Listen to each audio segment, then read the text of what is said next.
So मेरे बच्चों, let me start with today's lecture. A very important lecture today. It is one of the best lecture of the you can say solutions, क्योंकि solution के अंदर इसी के ऊपर सारा कुछ आगे डिपेंड है.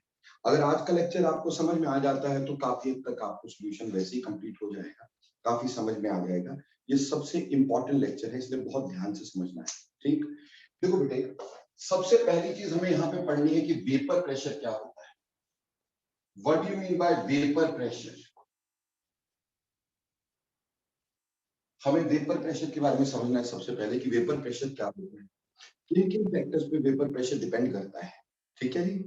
तो देखिए बेटे, अगर हम वेपर प्रेशर की बात करते हैं, से मैंने एक कंटेनर ले लिया. ठीक है, I have taken a container और इस कंटेनर के अंदर मेरे प्यारे बच्चों मैंने कोई लिक्विड ले लिया, से वाटर ले लिया, कुछ भी ले लिया, ऐसा कोई लिक्विड ले लिया. ठीक, this is a liquid of any kind in a vessel. Obviously her liquid में एक प्रॉपर्टी रहती है इवेपोरेशन की. तो ये जो पार्टिकल होंगे सरफेस के, ये इवेपोरेट होते चले जाएंगे, इवेपोरेट होते चले जाएंगे. ठीक है, जब इवेपोरेशन होती चली जाएगी बेटा, तो पार्टिकल यहाँ साइड इस पर्टिकुलर खाली जगह पे इकट्ठे होने शुरू हो जाएंगे. ठीक है, तो दो फिनोमिना हो सकते हैं. वो दो फिनोमिना क्या है, ध्यान से सुनिएगा. पहला फिनोमिना ये हो सकता है कि सराउंडिंग मान लो थोड़ी कोल्डर है, सराउंडिंग मान लो थोड़ी कोल्डर है देन दैट ऑफ वेपर्स. इसके जो वेपर बने सराउंडिंग कोल्डर है, तो जैसे ये वेपर बने दे विल कंडेंस, ये कंडेंस होने शुरू हो जाएंगे. तो कंडेंसेशन भी होनी शुरू हो जाएगी, यानी इवेपोरेशन भी हो रही है, कंडेंसेशन भी हो रही है. बट बेटा इसका चांस थोड़ा सा कम है कि आसपास का सराउंडिंग अगर हमारे पास, yes I will be somewhat loud. ठीक, देखो बेटा, सबसे पहली बात ये समझ लो कि मैंने एक वेसल में लिक्विड लिया है, लिक्विड इवेपोरेट हो रहा है, इवेपोरेट हो रहा है, तो उसके पार्टिकल जो है वो यहां इकट्ठे होने शुरू हो जाएंगे. दो केसेस हो सकते हैं. केस नंबर 1 ये हो सकता है कि सराउंडिंग जो है वो मान लो थोड़ी कोल्डर है. अगर सराउंडिंग कोल्डर हुई तो बेटा हमारे पास एक वैसे लॉ रहता है कि hotter body give its temperature to the colder body. जो हॉटर बॉडी होती है वो अपना टेम्परेचर किसको देती है, कोल्डर बॉडी. कोल्डर बॉडी यहाँ पे क्या हो गई, सराउंडिंग्स. तो ऐसा हो सकता है कि ये वेपर जो है ये सराउंडिंग को हीट दे दें, एनर्जी दे दें और ये खुद कंडेंस हो जाए. इसके चांसेस थोड़े कम है, क्योंकि अगर टेम्परेचर सराउंडिंग के कम होते तो इवेपोरेशन पहले नहीं होती. बट येट किसी तरह से हमने इसको नीचे से हीट किया, इसका टेम्परेचर बढ़ा, इसका टेम्परेचर बढ़ने से यहाँ पे वेपर ज्यादा हुए. जब यहाँ वेपर ज्यादा हुए, मान लो आसपास की सराउंडिंग यहाँ वाली कोल्डर थी, तो उसने टेम्परेचर इधर दिया, तो ये वेपर कंडेंस हो गए. तो कंडेंसेशन भी हो रही है और इवेपोरेशन भी हो रही है. बट एक और काम हो सकता है जो टेम्परेचर पे डिपेंड ना हो करके ना, एक और काम हो सकता है. मान लो टेम्परेचर सराउंडिंग का भी सेम है, तो ये जो वेपर्स हैं ये अपनी जगह पे खड़े तो रहेंगे नहीं, ये मॉलिक्यूल अपनी जगह पे खड़े तो रहेंगे नहीं, they will keep on moving. And when they move करते करते हो सकता है ये पार्टिकल सरफेस पे टकराए, मूव करते करते ये पार्टिकल सरफेस पे टकराए. तो जैसे ये सरफेस पे टकराएंगे, सरफेस के पार्टिकल इसको पकड़ लेंगे, सरफेस के पार्टिकल इसको पकड़ लेंगे. ठीक, क्यों, फोर्स ऑफ अट्रैक्शन. ठीक है, फोर्स ऑफ अट्रैक्शन. जैसे अगर वाटर है, ये वाटर मॉलिक्यूल जो ऊपर गया, जैसे इसके ऊपर टकराया, हो सकता है ये वाला मॉलिक्यूल उसका दोबारा से हाइड्रोजन बॉन्ड बना दे और उसकी वजह से कंडेंस हो जाए. तो कहने का मतलब क्या है कि जब हम किसी वेसल में किसी लिक्विड को रखते हैं तो उसमें इवेपोरेशन भी हो रही होती है, उसमें कंडेंसेशन भी हो रही होती है. शुरुआत में मान लेते इवेपोरेशन ज्यादा है और कंडेंसेशन कम है. मान लो शुरुआत में इवेपोरेशन ज्यादा है और कंडेंसेशन कम है, तो क्या होगा, यहां पे मॉलिक्यूल ज्यादा इकट्ठे हो जाएंगे.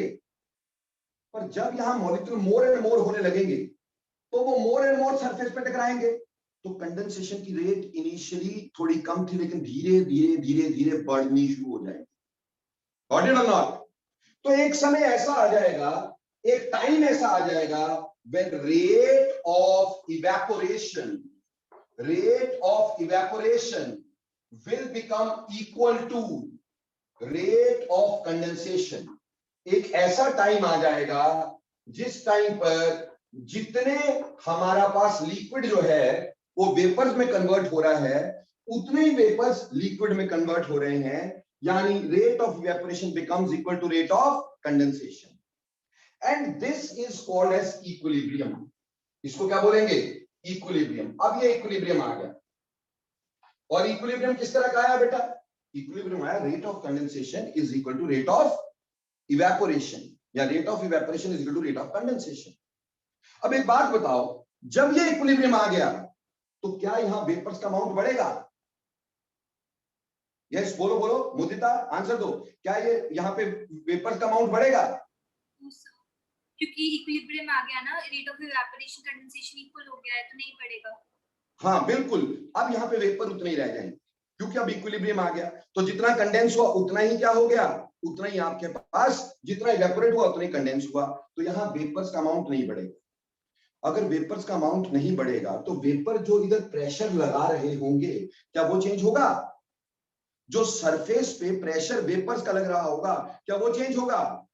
नहीं होगा, वो कांस्टेंट हो जाएगा।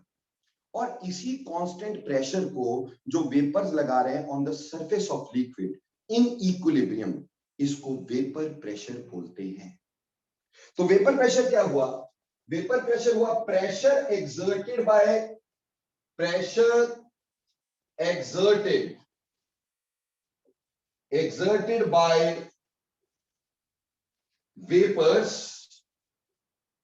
pressure exerted by vapors on the surface of liquid, on the surface of liquid in equilibrium. In equilibrium, pressure exerted by vapors on the surface of liquid in equilibrium. Equilibrium पे जो हमारे vapours हैं, वो जो pressure exert कर रहे हैं on the surface of liquid, उसको अपन वेपर प्रेशर कहते हैं। ठीक बेटे, कभी एक सेकंड के लिए किससे ये पूछना कि जब इक्विलिब्रियम नहीं आया था तब इसको क्या बोलते थे? कोई बता सकता है आप में से मेरे को? प्लस वन में किसी ने पढ़ाया होगा वेपर प्रेशर का कॉन्सेप्ट, है ना? कोई बता सकता है? जब तक इक्विलिब्रियम नहीं आया तब तक इनको क्या बोलते थे? तब इस प्रेशर को क्या बोलते थे? मैं गारंटी देता हूं कोई नहीं बताएगा बेटे। तब इसको क्या करते थे? Aqueous tension. क्या कहा करते थे? Aqueous tension. लास्ट ईयर पढ़ा तो होगा एक्वस टेंशन, बट पता कुछ नहीं होगा। एक्वस टेंशन क्या होती है? Pressure exerted by vapours but when it is not in equilibrium.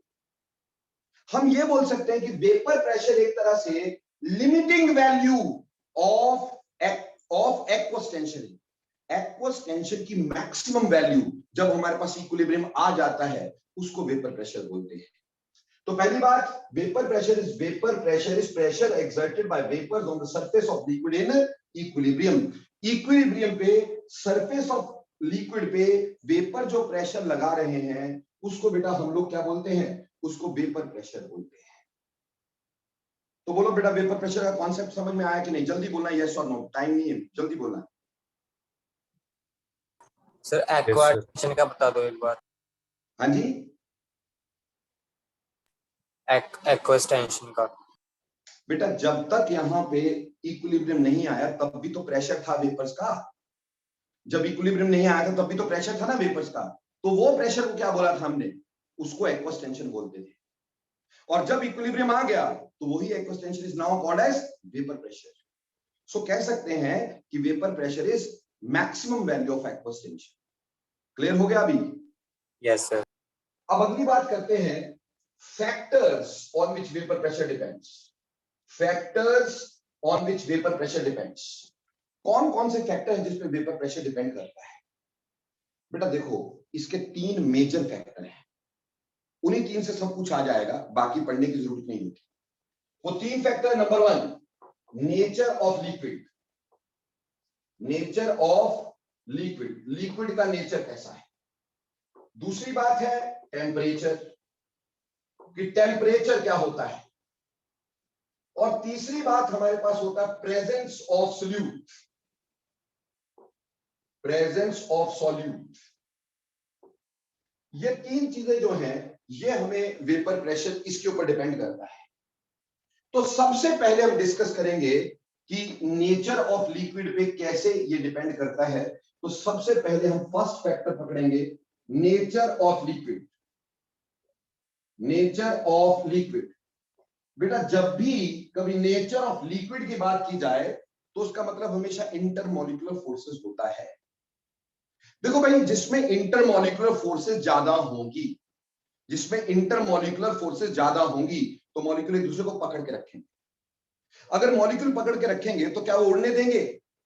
वो उड़ने नहीं देंगे, यानी इवेपोरेशन कम होगी। अगर इवेपोरेशन होगी कम तो इक्विलिब्रियम पे कंडेंसेशन भी कम, और यहां जो वेपर बने होंगे उनका अमाउंट भी कम। अगर अमाउंट कम तो उनका प्रेशर भी कम, तो यानी वेपर प्रेशर भी कम। कहने का मतलब यह हो गया कि इंटरमॉलिक्यूलर फोर्सेस जितनी ज्यादा होंगी, इंटरमॉलिक्यूलर फोर्सेस जितनी ज्यादा होंगी उतना वेपर प्रेशर कम होगा। More are the intermolecular forces, lesser is the vapour pressure. मैंने इनवर्स लिखा है, जितनी इंटरमॉलिक्यूलर फोर्सेस ज्यादा उतना वेपर प्रेशर कम। अब इंटरमॉलिक्यूलर फोर्सेस कैसे देखते हैं बेटे, ये मैंने आपको हेनरी लॉ में भी सिखाया। हम कैसे देखेंगे अगर हम कभी भी देखना चाहें intermolecular forces in the solvent? सबसे पहले हम देखेंगे कि क्या हाइड्रोजन बॉन्ड है कि नहीं। सबसे पहली बात क्या देखेंगे? Hydrogen bonds. अगर हाइड्रोजन बॉन्ड है तो ठीक है, इसके ऊपर बेस करेंगे। अगर हाइड्रोजन बॉन्ड नहीं है तो दूसरी बात देखेंगे पोलैरिटी, कि पोलर कौन है। ठीक, अगर पोलैरिटी सभी में है तो देखेंगे किसका मॉलिक्यूलर मास ज्यादा है। ठीक, अगर मॉलिक्यूलर मास सभी का बराबर है तो फिर देखेंगे अपन लोग कि किसका सरफेस एरिया ज्यादा है। वही चार बातें जो मैंने आपको हेनरी लॉ पढ़ाते हुए बताई थी बेटा, वही यहां पे आएगा। कि सॉल्युबिलिटी पढ़ाते हुए भी ये समझा था मैंने आपको कि जब भी फोर्स ऑफ अट्रैक्शन देखनी, पहले देखना हाइड्रोजन बॉन्ड, फिर देखना है पोलैरिटी, फिर देखना मोलर मास और फिर सरफेस एरिया। जैसे कि हमारे पास कुछ लिक्विड दिए गए थे, हमें कहा कि इसका वेपर प्रेशर का ऑर्डर लगा दो। अब लिक्विड हमारे पास क्या क्या थे? हमें एक दे दिया गया था, नंबर 1 हमें बोला arrange in the order of, arrange in the order of vapour pressure. Basically arrange in the order of vapour pressure, बेटा ये कंपटीशन का क्वेश्चन है, समझ में आई? जैसे हमें दे दिया, एक तो है वाटर, ठीक है जी, दूसरा हमसे दे दिया गया ईथर, CH3OCH3 ईथर, ठीक है, तीसरा हमें दे दिया गया बेंजीन C6H6, चौथा हमें दे दिया गया मान लो टोल्यूइन, टोल्यूइन होगा C7H8, C7H8, ठीक है जी, ये टोल्यूइन। तो इसमें बोला कि आप ऑर्डर लगा दो जी, वेपर प्रेशर का ऑर्डर लगा दो। तो वेपर प्रेशर के लिए पहले हम लगाएंगे इंटरमॉलिक्यूलर फोर्सेस का ऑर्डर। इंटरमॉलिक्यूलर फोर्सेस, देखो बेटा वाटर में हाइड्रोजन बॉन्ड होगी तो इंटरमॉलिक्यूलर फोर्सेस वाटर में सबसे ज्यादा। उसके बाद इसमें देखेंगे बेटा ये नॉन पोलर होगा, ये भी नॉन पोलर होगा, पर ईथर थोड़ा सा पोलर होगा, ज्यादा नहीं, थोड़ा सा पोलर होगा। तो दूसरे नंबर पे आ गया ईथर, ईथर के बाद बेंजीन, ठीक, रादर टोल्यूइन, क्योंकि टोल्यूइन का मॉलिक्यूलर मास ज्यादा है, टोल्यूइन का मॉलिक्यूलर मास ज्यादा है ना बेटा। उसके बाद बेंजीन। ये तो इंटरमॉलिक्यूलर फोर्सेस का हो गया ऑर्डर, पर हमने किसका ऑर्डर लगाना था? हमें लगाना था वेपर प्रेशर का ऑर्डर। देयरफॉर वेपर प्रेशर का जो ऑर्डर रहेगा, वेपर प्रेशर का ऑर्डर रहेगा हमारे पास, water is less than that of ether, which is less than that of toluene, and which is less than that of benzene. बेटा ether में फिर भी ना थोड़ा सा चांस होता है, पोलैरिटी लेस होती। मैं यहाँ ईथर की जगह ना एसीटोन लिख रहा हूँ, ठीक, आई एम राइटिंग है एसीटोन बेसिकली, ठीक, या कोई भी पोलर सॉल्वेंट लिख सकते थे, ठीक, आप इथाइल अल्कोहल भी लिख सकते थे, आप इथाइल अल्कोहल लिख लें, that is far better than ether, क्योंकि ईथर का आगे बता दूंगा तुम्हें। तो यहाँ पे water is greater than ethyl alcohol, which is greater than toluene, which is क्यों? क्योंकि वाटर में हाइड्रोजन बॉन्डिंग, इथाइल अल्कोहल में भी हाइड्रोजन बॉन्डिंग होगी लेकिन वाटर से कम। ठीक, टोल्यूइन और बेंजीन में टोल्यूइन का मॉलिक्यूलर मास ज्यादा होगा। सर अब यहां तो अलग अलग फोर्सेस थी, मान लो फोर्सेस सेम आए, मान लो हमसे बोला गया एक है इथाइल अल्कोहल C2H5OH, दूसरा है इथाइलिन ग्लाइकोल, इथाइलिन ग्लाइकोल, बेटा इथाइलिन ग्लाइकोल ये होता है CH2OH, तीसरा होता है ग्लिसरॉल CH2OH CHOH CH2OH। हमें बोला इसको वेपर प्रेशर के ऑर्डर में लगा दो। अब हाइड्रोजन बॉन्ड यहां पे भी, हाइड्रोजन बॉन्ड यहां पे भी, हाइड्रोजन बॉन्ड यहां पे भी, पर यहां पर अगर ध्यान दिया जाए हाइड्रोजन बॉन्ड इस ऑक्सीजन के थ्रू बन सकता है या हाइड्रोजन के तरफ, दो, यहां पे इस ऑक्सीजन के थ्रू, इस हाइड्रोजन के थ्रू, इस ऑक्सीजन के थ्रू, इस हाइड्रोजन के थ्रू, यहां पे इस ऑक्सीजन के थ्रू, इस हाइड्रोजन के थ्रू, इस ऑक्सीजन के थ्रू और इस हाइड्रोजन के थ्रू, इस ऑक्सीजन के थ्रू, इस हाइड्रोजन के थ्रू। तो ऑब्वियसली अगर मैं इंटरमॉलिक्यूलर फोर्सेस का ऑर्डर लेता यहां पर, तो अल्कोहल में इंटरमॉलिक्यूलर फोर्सेस क्या होती, लेस होती, और फिर किसमें होती, ग्लाइकोल में ज्यादा होती, ग्लाइकोल, ग्लिसरॉल में उससे भी ज्यादा होती, ग्लिसरॉल में उससे भी ज्यादा होती। तो वेपर प्रेशर का ऑर्डर बिल्कुल उल्टा होता। इथाइल अल्कोहल का vapour pressure is more than that of glycol, which is more than that of glycerol,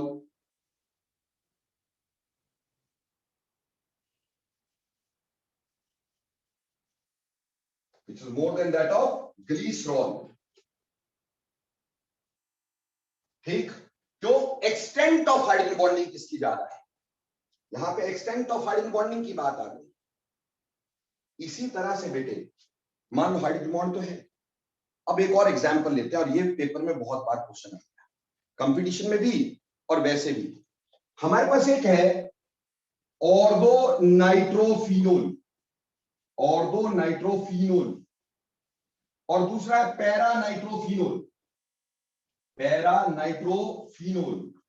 हमसे ये बोला गया कि किसका वेपर प्रेशर ज्यादा है, ऑर्दो नाइट्रोफिनोल का ज्यादा है कि पैरा नाइट्रोफिनोल का ज्यादा है।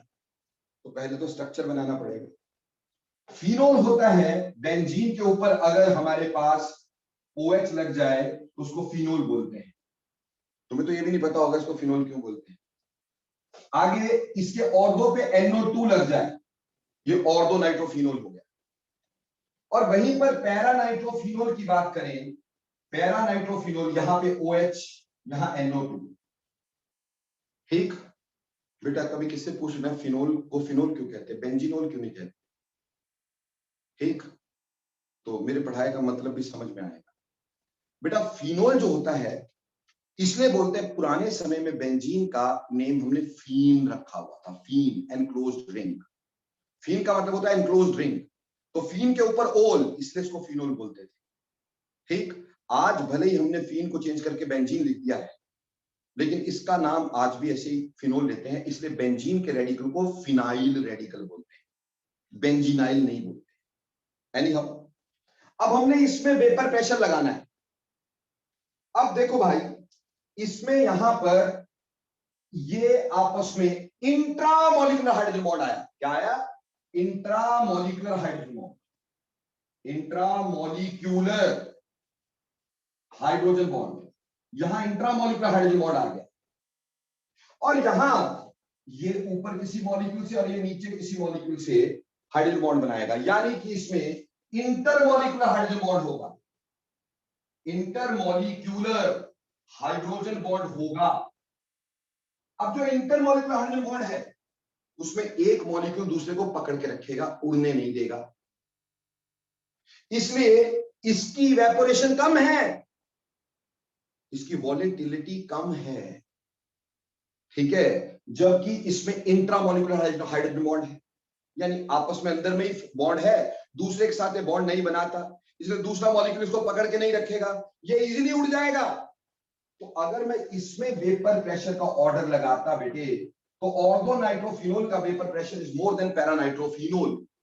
क्यों, क्योंकि ऑर्दो में इंट्रामोलिकुलर हाइड्रोजन बॉन्ड होगा, तो एक मॉलिक्यूल के अंदर हाइड्रोजन बॉन्ड है, तो दूसरा मॉलिक्यूल उसको पकड़ के नहीं रखता है, वो फ्रीली उड़ सकता है, उसकी वेपोरेशन हो सकती है। जिसकी इवेपोरेशन से हो जाएगी उसकी कंडेंसेशन भी हो सकेगी, क्योंकि इक्विलिब्रियम तो आना ही है, ठीक। और इस वजह से ऑर्थो नाइट्रोफिनोल का vapour pressure is more then para nitrophenol, बहुत बार क्वेश्चन में आया, ठीक। इसी तरह से हम और भी इसी का एग्जांपल लेते हैं, सैलिसिलिक एसिड होता है। Now what is salicylic acid? अगर मैं तुमसे पूछूं सैलिसिलिक एसिड क्या होता है,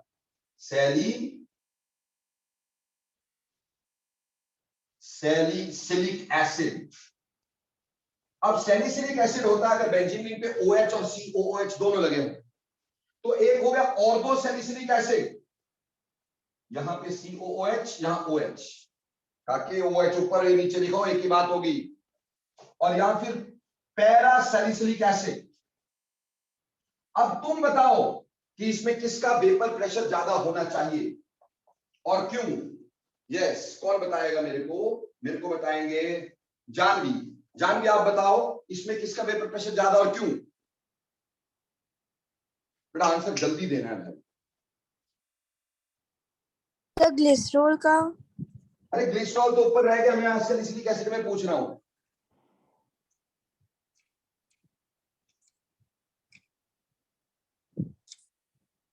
इसमें हमारे पास यहां पे अगेन से इंट्रामोलिकुलर हाइड्रोजन बॉन्ड और यहां पे इंटरमोलिकुलर हाइड्रोजन बॉन्ड। तो इंटरमोलिकुलर हाइड्रोजन बॉन्ड में एक मॉलिक्यूल दूसरे को पकड़ के रखता है, तो जब ये मॉलिक्यूल दूसरा पकड़ के रखेगा तो इसको उड़ने नहीं देगा। यहां पे इंट्रामोलिकुलर हाइड्रोजन बॉन्ड है, तो ऑर्थो सैलिसिलिक एसिड का vapour pressure will be more than that of para salicylic acid. तो देखो भाई, अभी मैंने पहला एक ऑर्डर आपको बना के दिखाया। पहला, जब फोर्सेस अलग अलग थी तो मैंने बोला सबसे पहले क्या देखोगे आप लोग? मैंने कहा सबसे पहले आप देख लेंगे कि हाइड्रोजन बॉन्डिंग कहां है, ठीक। अगर हाइड्रोजन बॉन्डिंग है तो ऑब्वियसली वो स्ट्रांगली पकड़ के रखे जाएगा, उसका वेपर प्रेशर ज्यादा नहीं हो सकता है, उसकी फोर्सेस स्ट्रांग है। अगर हाइड्रोजन बॉन्डिंग नहीं है तो पोलैरिटी देख लेना है, अगर पोलैरिटी नहीं है तो मॉलिक्यूलर मास देख लेना है। अगर मॉलिक्यूलर मास बराबर है, जैसे मान लो एक और एग्जांपल पूछते हैं आपसे, ठीक। ये लिख लिया होगा बेटा आपने, ये मिटा दूं?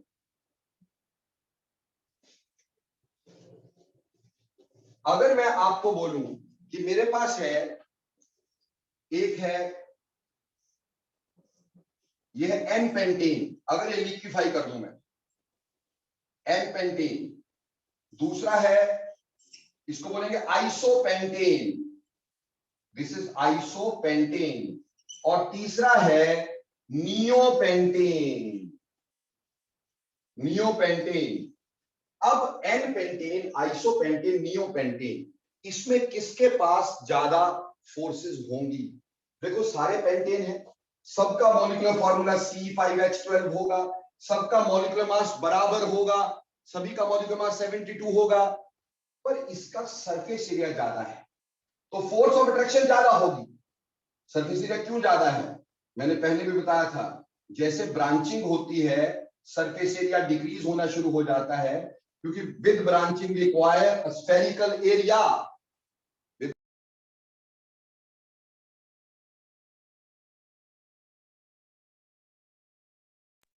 से हमारे पास एन पेंटेन, आइसोपेंटेन और नियोपेंटेन में से सबसे ज्यादा अगर देखेंगे तो नियोपेंटेन का वेपर प्रेशर ज्यादा होगा, फिर आइसोपेंटेन का, फिर एन पेंटेन का।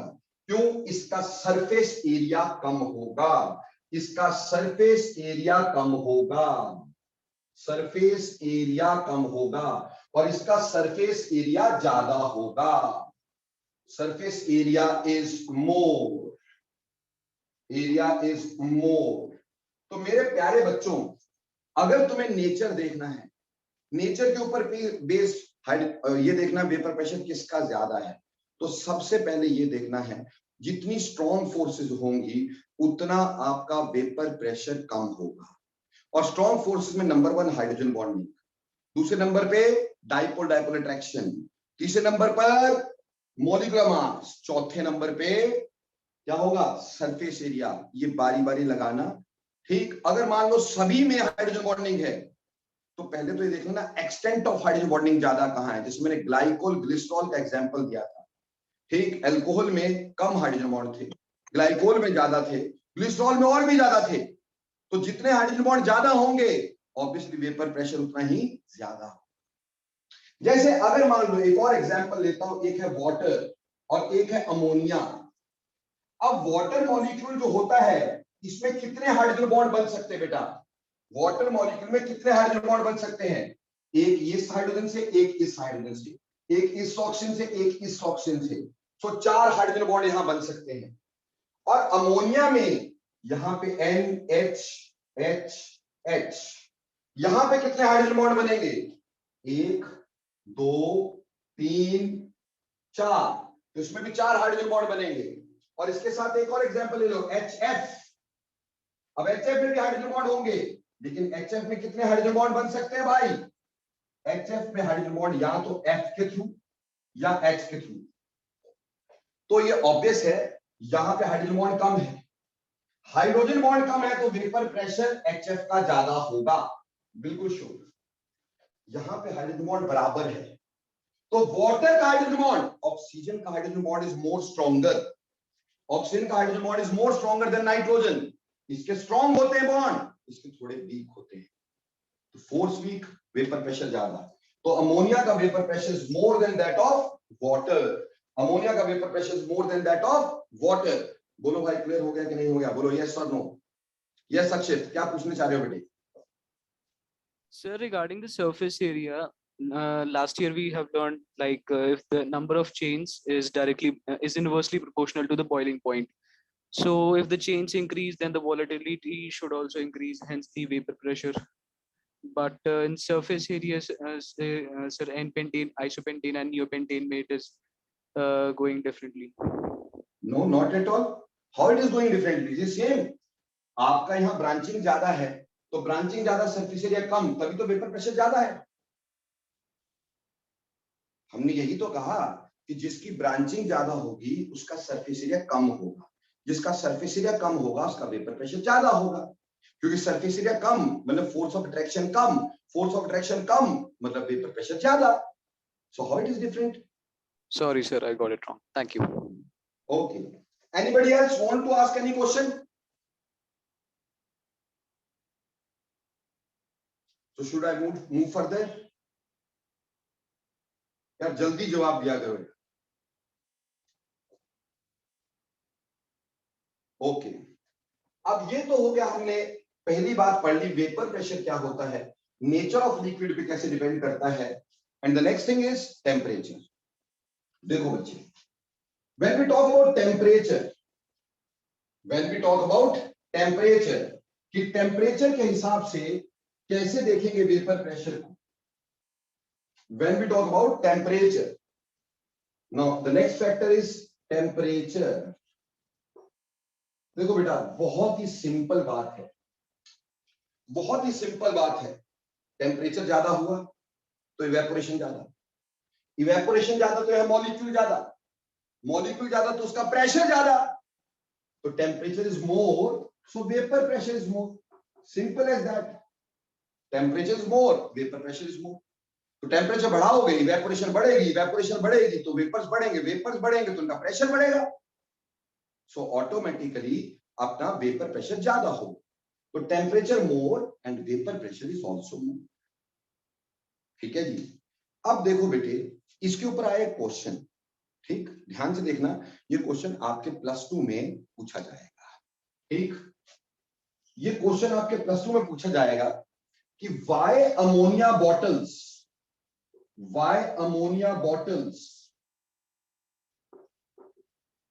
are cooled down या put in water before opening, cooled down before opening। या तो बोल सकते हैं कि why ammonia bottles are cooled down before opening, और या ऐसा बोल सकते हैं कि why ammonia bottles are put in water before opening, put in freezer before opening, cool down क्यों करना पड़ता है? बेटे अमोनिया का वेपर प्रेशर होगा ज्यादा, क्योंकि ठीक है उसमें हाइड्रोजन बॉन्ड है बट बहुत स्ट्रॉन्ग हाइड्रोजन बॉन्ड नहीं है, वेपर प्रेशर ज्यादा होगा, तो जैसे उसको खोलेंगे ना ढक्कन को, इट विल स्पर्ट आउट, एकदम से बाहर आएगा, क्योंकि वेपर ज्यादा है भाई, वेपर प्रेशर ज्यादा, एकदम से बाहर आएगा, आपके ऊपर गिरेगा ना, अमोनिया जला देगी बेटा। कोई भी स्ट्रॉन्ग बेस भी वही काम करता है जो बेटे, कोई स्ट्रॉन्ग बेस वही काम करता है जो एसिड करता है। तो मोर ओवर अमोनिया और बहुत सारे फंक्शन कर सकती है, आंखों को खराब कर सकती है बेटा, ठीक, और चोकिंग स्मेल भी होती है इसकी, बहुत ज्यादा होगा तो फिर सांस लेने में दिक्कत आ सकती है, आसपास की चीजें खराब हो सकती है, तो इसको it should not spurt out. तो अगर हमने बॉटल, अमोनिया बॉटल लिया और अमोनिया बॉटल को ऐसे ही खोल दिया, तो अंदर वेपर प्रेशर अमोनिया का ज्यादा एकदम से बाहर आएगी, एकदम से बाहर आएगी, तो it will spurt out. That is dangerous for number of things, not only one, बहुत सारी चीजें हो सकती है। तो हम उसको कूल डाउन करते हैं ताकि उसका वेपर प्रेशर कम हो जाए, ताकि उसका वेपर प्रेशर कम हो जाए।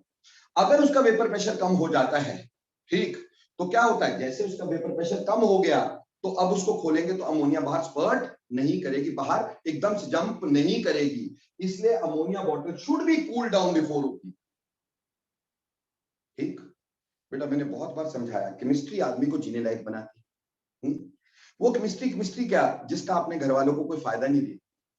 मम्मी को रोज प्याज काटते देखते हो ना भाई, है ना, रोज काटते होंगे बेचारे, और रोज रोते भी होंगे, जैसे प्याज काटते आंखों से छम छम छम छम छम छम, है ना। मुदिता जी क्यों, सही बोल रहा हूं? मम्मी ने ड्यूटी लगाई है प्याज काटने की कभी? बोले नहीं जी मैं नहीं काटती, ठीक, बट डेफिनेटली प्याज काटते हुए आंखों से आंसू आते हैं। क्यों आते हैं भाई? क्योंकि प्याज के अंदर सल्फर वेपर्स होते हैं, तो जैसे प्याज को काटते हैं, उसके पोर्स खुलते हैं, सल्फर वेपर बाहर आते हैं, आंखों में लगते हैं, दैट प्रोड्यूसेस टीयर, ठीक, ये टीयर्स प्रोड्यूस करती है। तो आज के बाद तुमने क्या कहना कि मम्मा प्याज काटने से पहले ना इसको थोड़ी देर के लिए फ्रिज में रख दो, keep it in fridge for some time, half an hour और सो, काटो, मजा ले इतना सा भी आंसू आ जाए। क्यों? यू कूल्ड इट डाउन, तो vapour pressure becomes less, volatility becomes less, ठीक, ऑब्वियसली सल्फर वेपर्स बाहर नहीं आएंगे, आंखों में आंसू नहीं आएंगे भाई। ये क्वेश्चन इस तरह से आता है कि कुक जो है वो प्याज काटने से पहले फ्रिज में क्यों रखना चाहेगा? इसलिए रखना चाहेगा क्योंकि इससे सल्फर वेपर्स का प्रेशर कम हो जाए, यानी वो कंडेंस हो जाए, उनका टेम्परेचर कम हो जाए, सल्फर वेपर ज्यादा बाहर ना आए और रोना ना आए।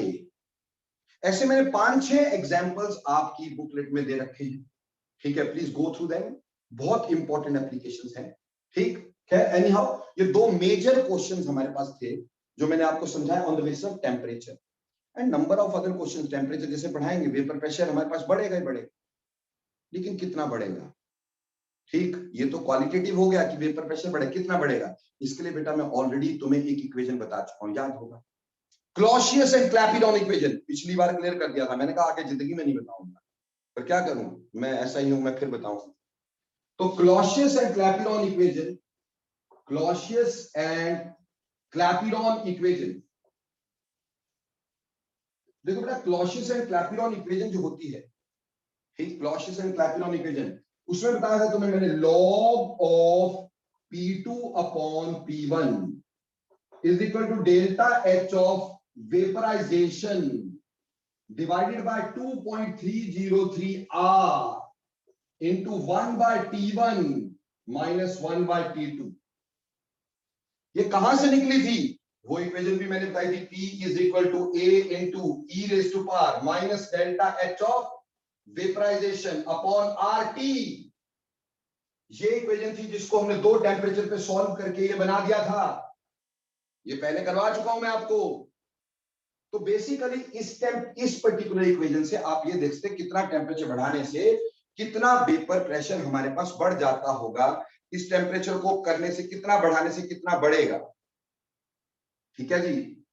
नाउ इस पे से न्यूमेरिकल कैसे आएगा? अरे यार इस पे न्यूमेरिकल क्या करोगे, कुछ भी नहीं है, आपको 2 डिफरेंट टेम्परेचर दे दिए गए होंगे, बोलेंगे 30 degree 50 degree, delta H of vaporisation दे दी गई होगी, एक वेपर प्रेशर दे दिया गया होगा, भैया दूसरा निकालना है। So is there any difficulty? या फिर आपको 2 डिफरेंट टेम्परेचर पे 2 वेपर प्रेशर दे दिए, 2 डिफरेंट टेम्परेचर पे 2 वेपर प्रेशर दे दिए, डेल्टा एच ऑफ वेपराइजेशन पूछ लिया, बोला 30 डिग्री पे वेपर प्रेशर इतना था, 50 डिग्री पे वेपर प्रेशर इतना हो गया, डेल्टा एच ऑफ वेपराइजेशन निकाल दो। तो कहा कि ये दोनों पता है, ये दोनों पता है, आर बचपन से जानते हो, आर की वैल्यू कितनी होगी 8.314, यहां ऐसा ही लेके चलना, ठीक। तो 8.314 और डेल्टा एच ऑफ वेपराइजेशन निकाल लेना। बोलो बेटे बात समझ में आई कि नहीं? टेम्परेचर का क्लियर हो गया कि नहीं हो गया? जल्दी बोलना।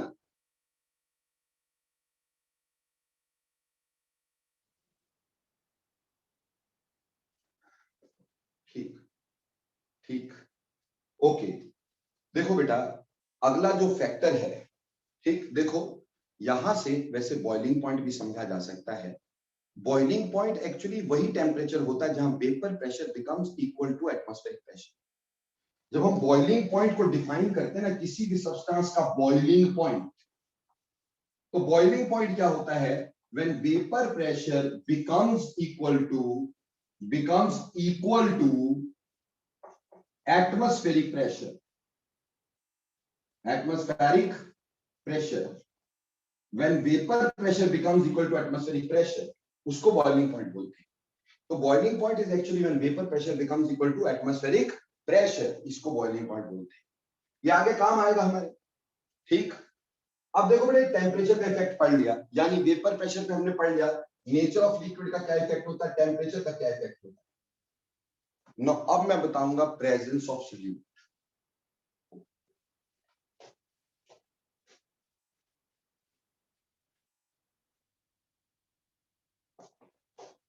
प्रेजेंस ऑफ सॉल्यूट,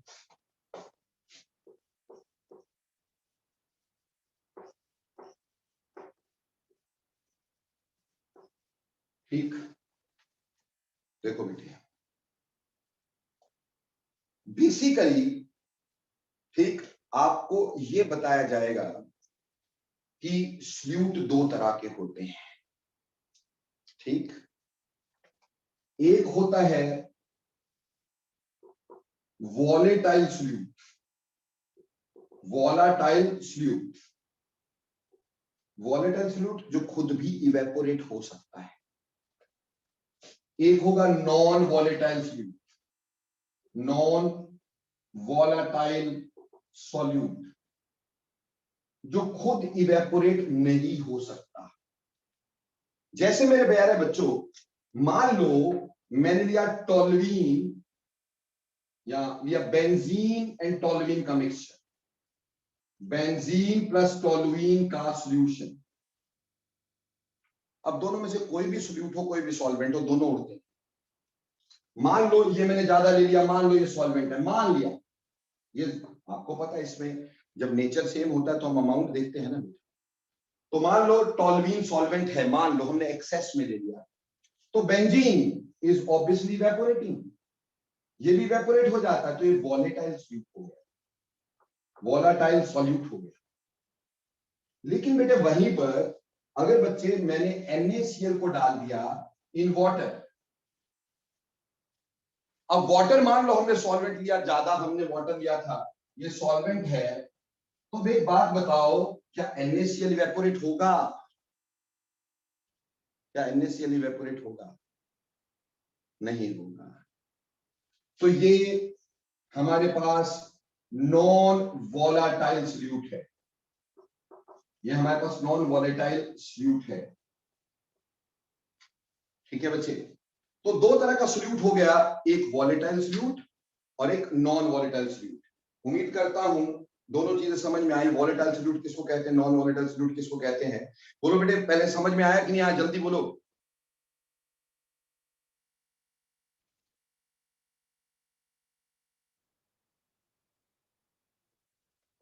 हमें यह पढ़ाया जाएगा, सभी लोगों को यह बताया जाएगा कि vapour pressure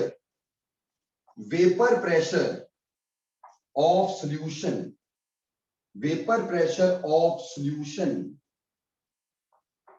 is less than pure solvent,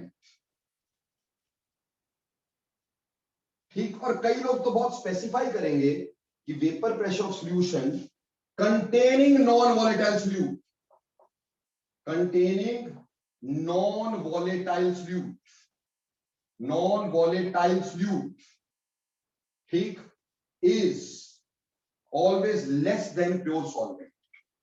पहली बात समझ लो, टीचर ये बोलेंगे vapour pressure of solution containing non volatile fluid is always less than pure solvent.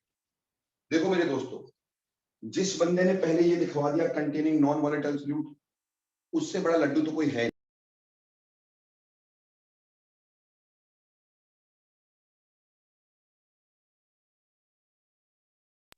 ठीक, एनीबॉडी जिसने स्पेसिफाई किया है कंटेनिंग नॉन वॉलेटाइल फ्लूइड, उसको वैसे कुछ नहीं आता, तो ऐसे ही काम हो। हाँ, कोई बताएगा कि vapour pressure of solution is less than pure solvent, चाहे वॉलेटाइल हो चाहे नॉन वॉलेटाइल। अब आप उससे पूछेंगे कि क्यों वेपर प्रेशर जो है सॉल्यूशन का लेस होता है than pure solvent. Pure solvent का वेपर प्रेशर ज्यादा क्यों है और सॉल्यूशन का वेपर प्रेशर कम क्यों है, तो उसका लॉजिक सुन लेना। ये लड्डू लॉजिक है। कौन सा लॉजिक है? लड्डू लॉजिक। और ये आप आज ही कर लेना, लड्डू लॉजिक। ठीक, क्या कहेंगे कि हमारे पास ये एक सॉल्यूशन है, इस सॉल्यूशन में ये सरफेस पे कुछ मॉलिक्यूल्स हैं, ठीक है जी, इस सॉल्यूशन में ये सरफेस पे कुछ मॉलिक्यूल है और इवेपोरेशन सिर्फ सरफेस मॉलिक्यूल्स की होती है। ये हमें पता है कि इवेपोरेशन सिर्फ सरफेस मॉलिक्यूल्स की होती है, ठीक है जी। तो ये सरफेस के मॉलिक्यूल इवेपोरेट करेंगे। अब वो कहेंगे जब हम इसमें सॉल्यूट डाल देते हैं, when we add solute to this, when we add solute to this, तो कहेंगे कि some of the solute particle come on the surface, कि कुछ solute particle जो है वो सरफेस पे आ जाएंगे और सरफेस पे आने की वजह से सॉल्वेंट के मॉलिक्यूल जो सरफेस पे वो कम हो जाएंगे, तो ऑब्वियसली इवेपोरेशन कम हो जाएगी। इवेपोरेशन कम हो जाएगी तो कंडेंसेशन कम हो जाएगी। बोलो बेटे, समझ में आया क्या बोला? बोला कि अगर हमारे पास सॉल्वेंट था, मान लो सॉल्वेंट के सरफेस पे 10 मॉलिक्यूल थे, मान लो तो 10 मॉलिक्यूल इवेपोरेट हो रहे, 10,000 सही, 10,000 मॉलिक्यूल इवेपोरेट हो रहे, ठीक, और उसकी वजह से वेपर प्रेशर बन रहा है, उसकी वजह से वेपर्स बन रहे, उससे प्रेशर बन रहा है। अब हमने सॉल्यूट डाला तो some of the molecule come at the surface. बेटा सॉल्यूट के भी तो आ सकते हैं सरफेस पे। अगर सॉल्यूट के पार्टिकल सरफेस पे आ गए तो सॉल्वेंट के पार्टिकल की जगह उसने घेर ली, तो ऑब्वियसली वो सॉल्वेंट के पार्टिकल उड़ नहीं पाएंगे, जिससे वेपर प्रेशर कम हो जाएगा। मुदिता, मैंने क्या जवाब दिया बेटा? मेरे को दोबारा आंसर देना, क्या समझाया मैंने? सारा रिपीट करो जो आपने बोला। हाँ, जो मैंने अभी बताया ना, वो क्या बताया उसको रिपीट करो। कि हमारा जो सॉल्यूट आपने डाला, सॉल्यूशन डाला था, उसके सरफेस पर से जो मॉलिक्यूल्स होंगे उसी में से इवेपोरेशन हो सकती है। अब जब इसलिए बहुत सारी इवेपोरेशन होगी, बहुत ज्यादा वेपर प्रेशर होगा। अब इसमें हम लोगों ने सॉल्यूट डाला, जो कुछ सॉल्यूट पार्टिकल्स थे वो सरफेस पे आ गए और सॉल्वेंट के पार्टिकल्स डिक्रीज हो गए एज कंपेयर टू जो सरफेस पे थे, और इवेपोरेशन डिक्रीज हो गई, वेपर प्रेशर भी डिक्रीज हो गया। बिल्कुल सही, यही सब पढ़ाएंगे। किसी से पूछ लेना XYZ, और पूछना जरूर सभी बच्चे जरूर पूछना। अब जब ये आंसर आपको मिल जाए तो आप उससे 2 काउंटर क्वेश्चन करने, 2 काउंटर क्वेश्चन। पहला कि अगर इफ सॉल्यूट इज वॉलेटाइल, अगर सॉल्यूट ही वॉलेटाइल हो तो क्या होगा? तो क्या होगा? तब तो भैया अगर सॉल्यूट भी वॉलेटाइल वो उड़ेगा, और अगर उसकी वॉलेटिलिटी ज्यादा होगी तब तो वेपर प्रेशर ही ज्यादा हो जाएगा। तो इसका मतलब ऐसा हो सकता है कि वेपर प्रेशर ज्यादा हो जाएगा। यार कार्तिकेयन, जब मैं यस पूछ रहा हूं तब पूछ नहीं रहा यार। मैंने आपको बोला, मैंने मुदिता से भी स्पेशली तभी रिपीट करवाया यार, सारा फ्लो ही टूट जाता है। मैंने कहा कि देखो भाई, लोग ये समझाते हैं कि वेपर प्रेशर सॉल्यूशन का कम क्यों हुआ, इसलिए कम हुआ क्योंकि पहले मान लो सरफेस, हमेशा सिर्फ सरफेस के मॉलिक्यूल ही इवेपोरेट करते हैं, ठीक, क्योंकि evaporation is always a surface phenomena, सिर्फ सरफेस के मॉलिक्यूल ही इवेपोरेट करते हैं। तो मान लो सरफेस पे 10,000 मॉलिक्यूल हैं, वो 10,000 इवेपोरेट हुए, और उसकी वजह से वेपर्स बने और उसकी वजह से वेपर प्रेशर हुआ। अब हमने सॉल्यूट डाल दिया, तो 10,000 में से मान लो 2,000 जगह पर, 2,000 जगह पर क्या आ गया, 2,000 जगह पे मान लो सॉल्यूट पार्टिकल। अब अगर 2,000 जगह पे सॉल्यूट पार्टिकल अगर आ जाते हैं तो वो तो इवेपोरेट होंगे नहीं। अगर वो इवेपोरेट होंगे नहीं, ठीक, तो क्या होगा, अगर वो इवेपोरेट नहीं हो पाएंगे तो ऑब्वियसली इवेपोरेटिंग मॉलिक्यूल कम होंगे। इवेपोरेटिंग मॉलिक्यूल कम होंगे तो वेपर प्रेशर कम हो जाएगा। बोलो कार्तिकेयन, समझ में आया? जल्दी बोले यार। लेकिन मैं बोल रहा हूं ये लड्डू लॉजिक। क्यों? देखो बेटे, उस बंदे से पूछना है कि अगर सॉल्यूट वॉलेटाइल हुआ तो क्या होगा। अगर सॉल्यूट वॉलेटाइल हुआ, हम तो ये बोल रहे हैं कि सरफेस पे पार्टिकल आए तो उन्हें उड़ने नहीं दिया, इसलिए वेपर प्रेशर कम हुआ। अगर सॉल्यूट वॉलेटाइल हुआ तो क्या वेपर प्रेशर बढ़ जाएगा सॉल्यूशन का? तो क्या वेपर प्रेशर सॉल्यूशन का बढ़ जाएगा? नहीं, कभी भी नहीं। तो बोलेंगे पहले बताया तो है कि कंटेनिंग नॉन वॉलेटाइल सॉल्यूट। मैंने बोला ये तो जो बोल रहा है वो वैसे ही गधा है। ठीक, सॉल्यूट कोई भी हो, वॉलेटाइल हो नॉन वॉलेटाइल हो, ये वेपर प्रेशर को कम ही करता है, याद रखना मेरी बात। सॉल्यूट वॉलेटाइल हो नॉन वॉलेटाइल हो, वेपर प्रेशर को हमेशा कम करता, बढ़ाता कभी नहीं। समझ में आई मेरी बात? आगे आ जाओ। ये पहला क्वेश्चन। अगर कोई बोलेगा कि अगर वॉलेटाइल हो गया वेपर प्रेशर बढ़ेगा, बोला बस रहने दे, बस पता चल गया क्या है। ये वैसे ही गलत है। सॉल्यूट कोई भी हो, वॉलेटाइल हो नॉन वॉलेटाइल हो, ये वेपर प्रेशर ऑफ सॉल्वेंट को कम ही करेगा। ये सॉल्वेंट के वेपर प्रेशर को डिक्रीज ही करेगा, ये दिमाग में रखना। दूसरी बात, उस आदमी को बोलना कि ऐसा करते हैं, अगर आप ऐसा बोल रहे हो तो इसका मतलब ये सरफेस एरिया पे डिपेंड किया है ना, कि सरफेस पे जितने मॉलिक्यूल आ गए, ठीक है जी, उसके ऊपर डिपेंड किया। ठीक, तो कहना हमने क्या किया जी, हमने एक लिक्विड रख दिया, ठीक, और एक दूसरा लिक्विड रख दिया। सेम वेसल है, वेसल सेम है, वॉल्यूम सेम है, और उसके अंदर लिक्विड भी सेम है। अब मैंने इसके ऊपर एक प्लेट रख दी, उसमें छोटा सा पिन होल कर दिया और इसको ऐसे कुछ रहने दिया। तो क्या इन दोनों का बॉइलिंग पॉइंट अलग अलग होगा? क्या इन दोनों का बॉइलिंग पॉइंट अलग अलग होगा? क्या ऐसा होगा कि इसका बॉइलिंग पॉइंट मोर देन 100 होगा, इसका बॉइलिंग पॉइंट लेस देन 100 होगा? ये जरूर है, ये बॉइल पहले हो जाएगा, ये बॉइल बाद में होगा, एक अलग बात है। पर क्या बॉइलिंग पॉइंट, टेम्परेचर, क्या वो अलग अलग होगा? या यहां वेपर प्रेशर क्या अलग अलग होगा? अगर यहां वेपर प्रेशर अलग अलग नहीं है, सेम है, तो ये तो वैसे ही गलत हो गया। यहां और यहां दोनों जगह वेपर प्रेशर सेम होगा।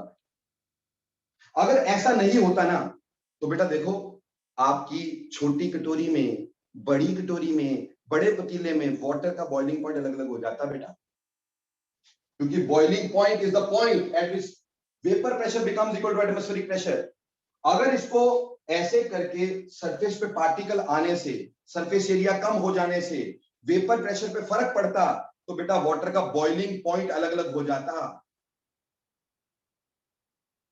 अब इसमें यह मूर्खता नहीं करनी है कि भैया एक जगह तो वाटर जल्दी बॉयल हो जाता। अरे बॉयल का टाइम की बात नहीं करी जा रही है। I am not talking about time, I am talking about temperature. किस टेम्परेचर पे ये बॉयल हुआ? बॉयल तभी होता है when vapour pressure becomes equal to atmospheric pressure. Atmospheric pressure will remain constant, vapour pressure को वहां तक आना पड़ेगा, और टेम्परेचर सेम होगा तभी हमारे पास वो बॉयल होगा। तो चाहे वो तस्तरी रख के करो चाहे बिना करो, जहां वेपर प्रेशर सेम रहना चाहिए। तो बोला सर इसमें अगर वेपर प्रेशर आपका सेम है तब तो आपकी थ्योरी गलत होगी,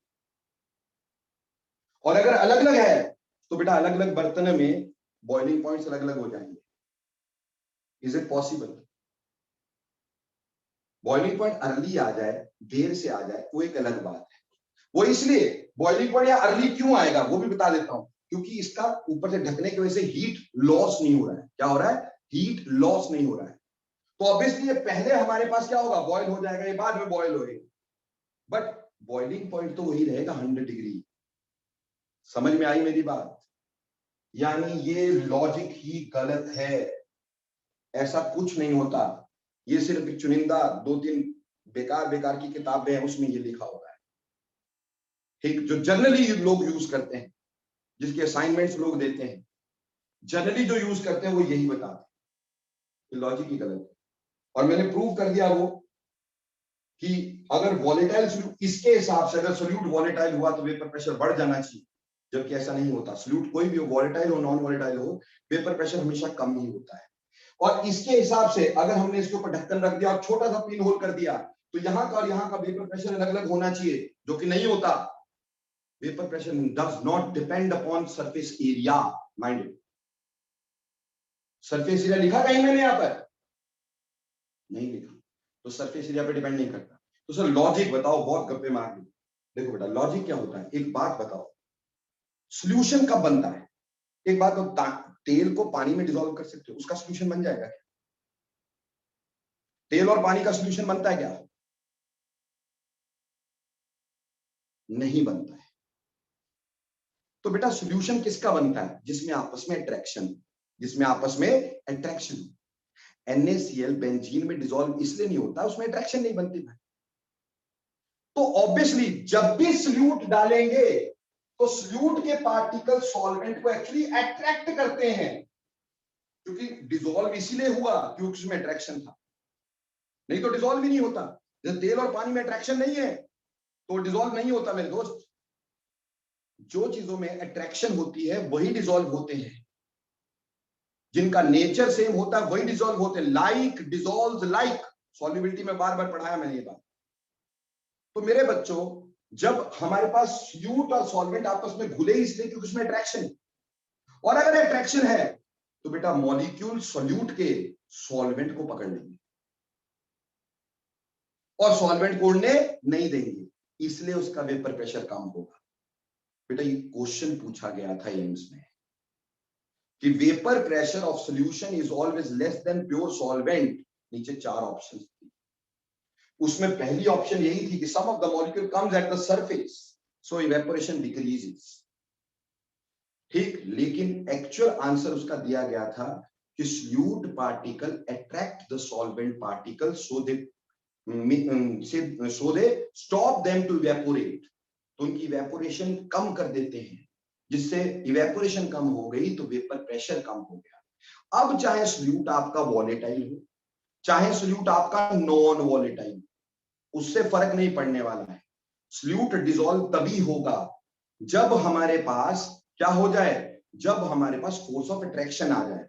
और अगर फोर्स ऑफ अट्रैक्शन आ गई तो सॉल्यूट ने सॉल्वेंट को पकड़ के रखना है, सॉल्वेंट ने सॉल्यूट को पकड़ के रखना है, तो दोनों को इवेपोरेट करने में मुश्किल होनी है, जिसकी वजह से इवेपोरेटिंग मॉलिक्यूल कम हो जाने हैं और जिसकी वजह से वेपर प्रेशर कम हो जाए।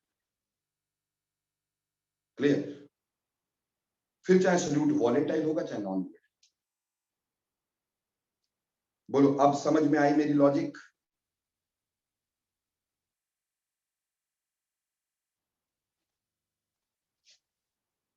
आया?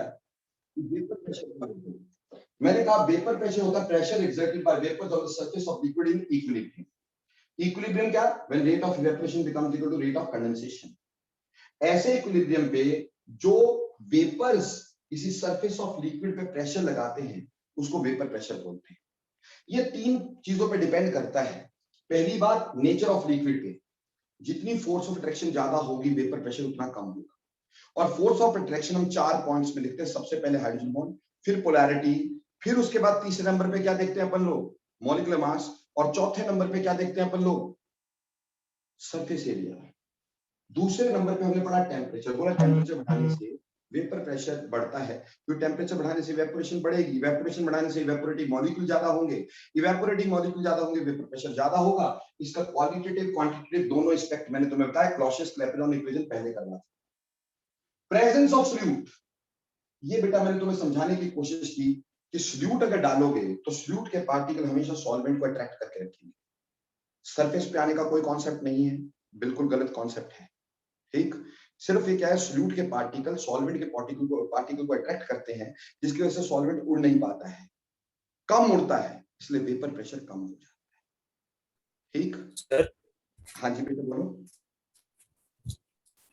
सर एक बार वो वाली चीज बता दो सर, जो आपने लास्ट में बताई कि सॉल्यूट का वॉलेटाइल और नॉन वॉलेटाइल में फर्क नहीं पड़ेगा, क्यों नहीं पड़ेगा? चाहे फ्लूइड वॉलेटाइल हो चाहे फ्लूइड नॉन वॉलेटाइल हो, भैया डिसॉल्व तो तभी होगा अगर फोर्स ऑफ अट्रैक्शन होगी।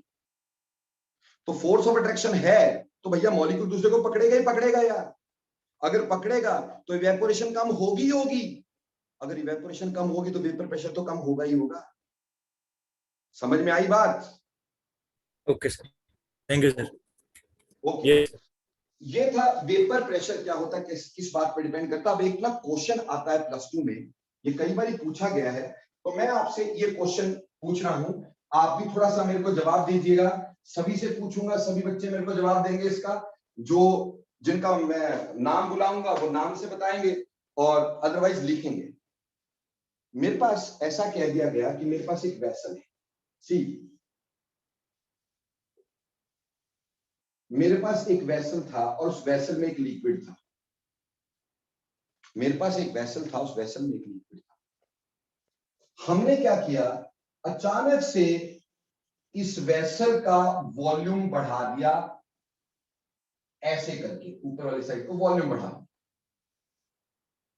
ठीक, यहां पे equilibrium already was existing, equilibrium was there. ठीक, सो कुछ वेपर प्रेशर था, तो इसका मतलब यहां पे वेपर प्रेशर था, मान लो वो P था। अचानक से आपने ऐसे करके इसका वॉल्यूम बढ़ा दिया, ऊपर से बड़ा कर दिया सिलेंडर। ठीक, और इसका वेपर आपने क्या किया, वॉल्यूम बढ़ा दिया। ठीक, या ऐसा सोच लो कि इस पे एक पिस्टन लगी हुई थी। ठीक, ये पिस्टन लगी हुई थी सिलेंडर पे। अब आपने वही पिस्टन थोड़ी ऊपर खींच ली, वॉल्यूम बढ़ गया, वॉल्यूम बढ़ गया। अब आपने बताना है what is the effect on number 1 evaporation, number 2 condensation, number 3 vapour pressure. Question दोबारा से समझ लो। एक सिलेंडर में हमने फ्रिक्शनलेस पिस्टन लगाई, उसमें एक लिक्विड ले लिया। ठीक, लिक्विड थोड़ी जगह तक है। ठीक, अब यहां पे हमने वेपर प्रेशर नोट कर लिया, समझ लो हमारे पास P वेपर प्रेशर था। हमने पिस्टन को ऊपर खींच लिया, जैसे पिस्टन को ऊपर खींचा वॉल्यूम बढ़ गया। अब उस वॉल्यूम बढ़ने की वजह से इवेपोरेशन पे क्या फर्क पड़ा, कंडेंसेशन पे क्या फर्क पड़ा, वेपर प्रेशर पे क्या फर्क पड़ा, ये 3 चीजें हमें बतानी है। तो सबसे पहले Sanya, can you give me the answer कि इवेपोरेशन पे क्या फर्क पड़ा? Sir rate of evaporation same ही रहेगा क्यों बेटे? सर, क्योंकि सरफेस से करते हैं तो हमारा सरफेस एरिया तो सेम ही है, और वैसे भी सरफेस एरिया पे डिपेंड नहीं करता। बहुत अच्छी बात बेटा, वेरी नाइस बेटा Sanya. It remain same, but आप इसका आंसर ऐसे देंगे, remain same because temperature is not changed. Evaporation does not depend upon, देखो सरफेस एरिया उतना ही रहा एंड टेम्परेचर भी उतना ही रहा, तो लिक्विड भी वही है। तो जो आपका what you can say evaporation होता है वो नेचर ऑफ लिक्विड पे डिपेंड करता है, वो सेम है। सरफेस एरिया पे डिपेंड करता है, वो सेम है। ठीक, टेम्परेचर पे डिपेंड करता है, वो सेम है। इसलिए डेफिनेटली इवेपोरेशन रिमेन्स सेम। बिल्कुल सही मेरे बच्चे, वेरी गुड। ओके, दूसरा आंसर मेरे को देंगे कार्तिकेयन। बेटे कार्तिकेयन, कंडेंसेशन पे क्या फर्क पड़ेगा?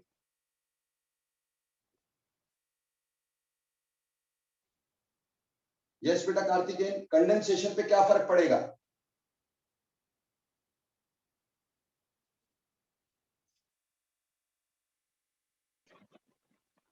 गलत है कार्तिकेयन, आपका आंसर गलत है। खुशबू, आपका भी आंसर गलत है। एकांकी, आपसे आंसर चाहता हूं। एकांकी, आपसे आंसर चाहता हूं। Yes Mukul, you are right. Mukul आज तो बड़े दिनों बाद आते रहे, तो मैंने घसाई करनी थी बड़ी भयंकर तरह से।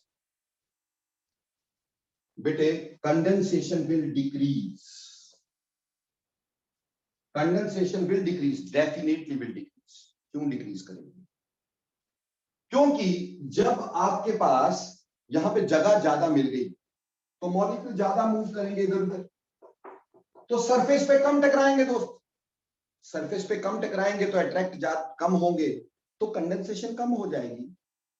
पहले इनके लिए जगह कम थी तो ज्यादा सरफेस पे टकराते थे, सरफेस के मॉलिक्यूल ज्यादा इसको पकड़ लेते थे, लेकिन अब बहुत बड़ा वॉल्यूम हो जाने की वजह से मॉलिक्यूल इधर उधर काफी जगह जा सकते हैं, तो कंडेंसेशन डिक्रीज हो जाएगी। बिल्कुल सही बात है, इवेपोरेशन सेम रहेगी लेकिन कंडेंसेशन डिक्रीज हो जाएगी।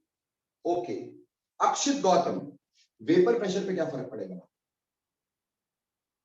It should also decrease. बेटा, vapour pressure will not decrease. क्या यहां पर तूने नेचर ऑफ लिक्विड को चेंज किया? No, sir. क्या यहां पे टेम्परेचर को चेंज किया? No, sir. क्या आपने कोई सॉल्यूट डाला? No, sir. तो इन तीनों फैक्टर्स में कोई फर्क डाला? Should remain same. So basically vapour pressure ऐसे ही रहेगा, इट विल नॉट चेंज। क्यों? बेटा बात समझो, जैसे ऐसा हो गया इक्विलिब्रियम खत्म हो गया, अब वो वेपर प्रेशर है ही नहीं। आप बोलोगे सर ये तो अलग अलग हो गया, तो फिर जब ये अलग अलग हो गया, इक्विलिब्रियम खत्म हो गया, वेपर प्रेशर तो रहा ही नहीं। अब धीरे धीरे धीरे धीरे, क्योंकि इवेपोरेशन सेम है, कंडेंसेशन डिक्रीज हो चुकी है, इक्विलिब्रियम डिस्टर्ब हो गया है, धीरे धीरे दोबारा इक्विलिब्रियम आएगा, क्योंकि टेम्परेचर सेम है और ये सारे फैक्टर सेम है, इसलिए वेपर प्रेशर की वही वैल्यू आएगी जब इक्विलिब्रियम अचीव होगा, यानी vapour pressure will remain same. सिर्फ ये होगा कि शुरुआत में equilibrium is disturb, it will no longer be called as vapour pressure, again vapour pressure will be established, again equilibrium will be established, again equilibrium आएगा, तो जब इक्विलिब्रियम आएगा तो वेपर प्रेशर की वैल्यू वही रहेगी, क्योंकि टेम्परेचर, नेचर ऑफ लिक्विड और ये सब कुछ वैसा ही है, तो कोई भी फैक्टर में फर्क नहीं आया, तो vapour pressure will remain same. But सिर्फ ये होगा कि इनिशियली शुरुआत में equilibrium is disturbed, so we will have aqueous tension, and further it will again regain equilibrium and we will get vapor pressure again, and that value will be same. तो बोलो बेटे ये क्वेश्चन समझ में आया अच्छे से कि नहीं आया?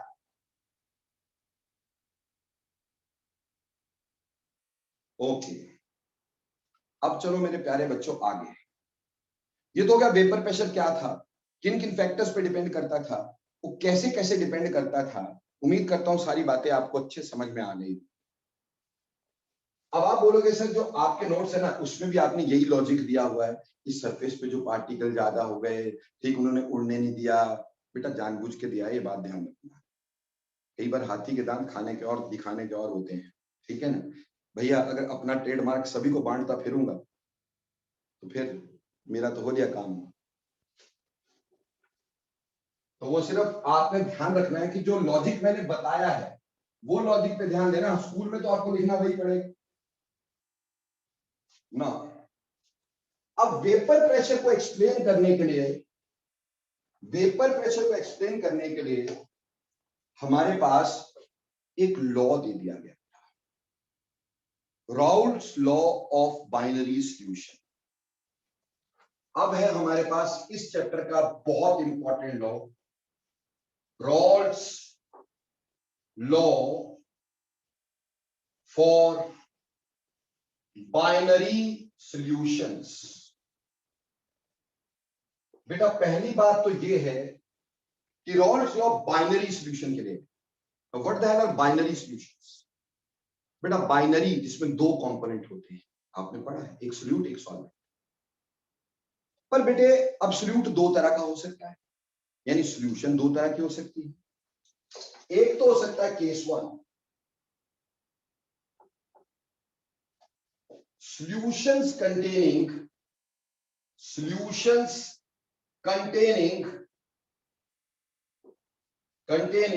volatile solute, ऐसी solutions जिसमें volatile solute है। और केस टू हो सकता है बेटा हमारे पास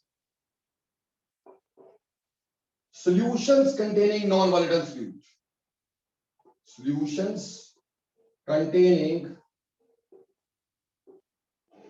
non-volatile solute। दो चीजें हो सकती हैं, solution containing volatile fluid and solutions containing non volatile. ठीक है जी। सबसे पहले बात करेंगे solution containing volatile fluid, जिसमें volatile fluid हो। देखो बेटे, वैसे तो इसमें ऐसे बोल दिया जाता है कि वेपर प्रेशर, देखो वैसे तो रट्टा मारना, पहले रट्टा मरवा देते हैं।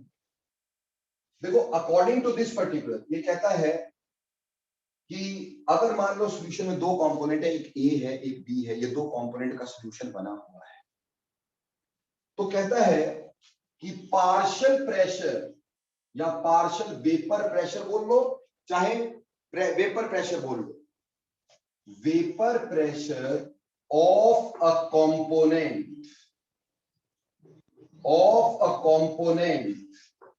vapor pressure of a component at a given temperature, vapor pressure of a component at a given temperature is equal to the product of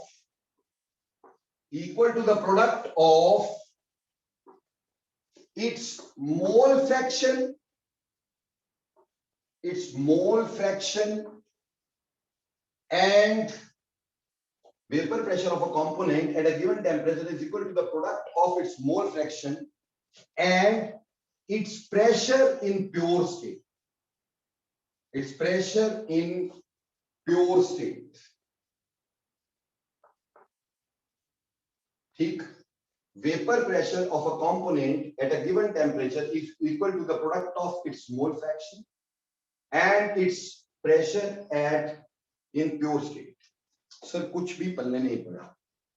देखो बेटे, हमने दो कंपोनेंट ले लिए, मान लो एक कंपोनेंट था ए और एक कंपोनेंट था बी, क्योंकि ये बाइनरी सॉल्यूशंस का लॉ है, इसमें और सॉल्यूशंस नहीं होंगी, टर्नरी वर्नरी के लिए नहीं है, ये बाइनरी सॉल्यूशंस का लॉ है।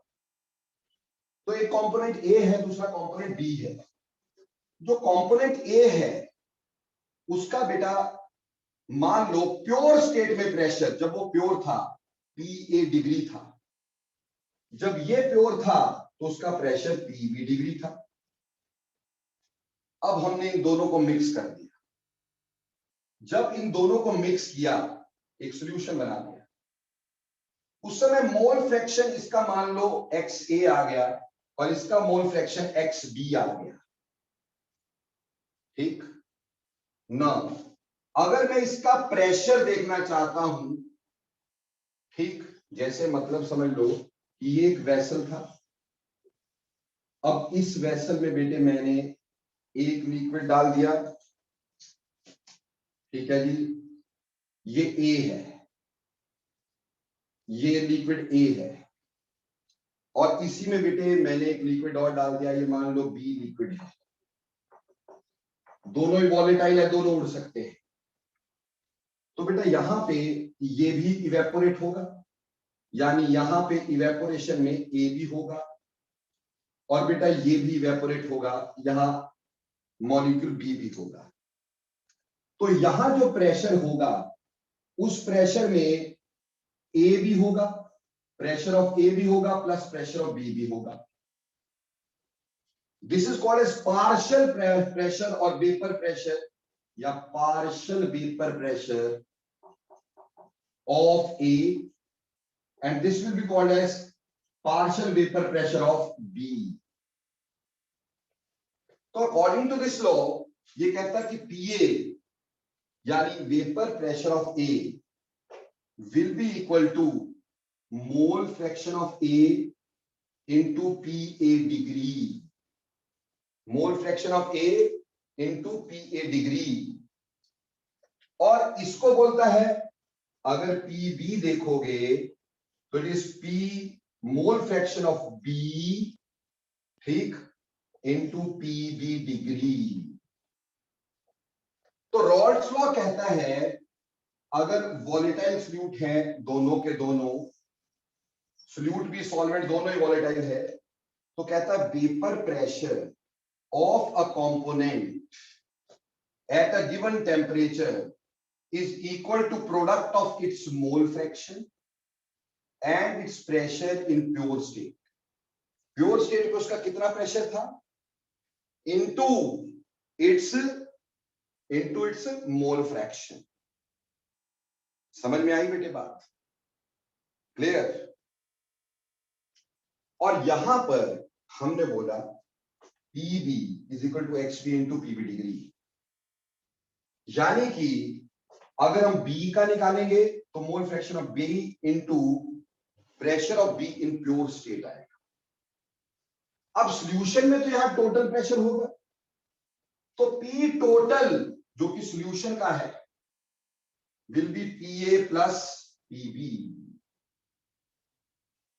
P total will be PA plus PB.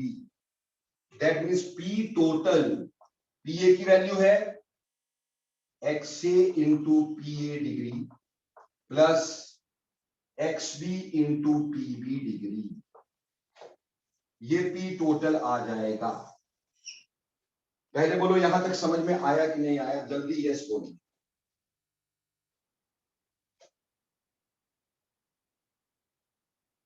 ठीक, तो कहता क्या है कि vapour pressure of a component at a given temperature is equal to the product of its mole fraction and its pressure in pure state.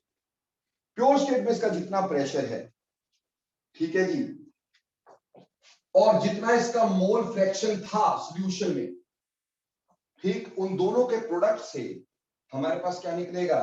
उन दोनों के product से बेटे हमारे पास निकल जाएगा total vapour pressure of that component, और दोनों को सम कर देंगे तो vapour pressure of total solution.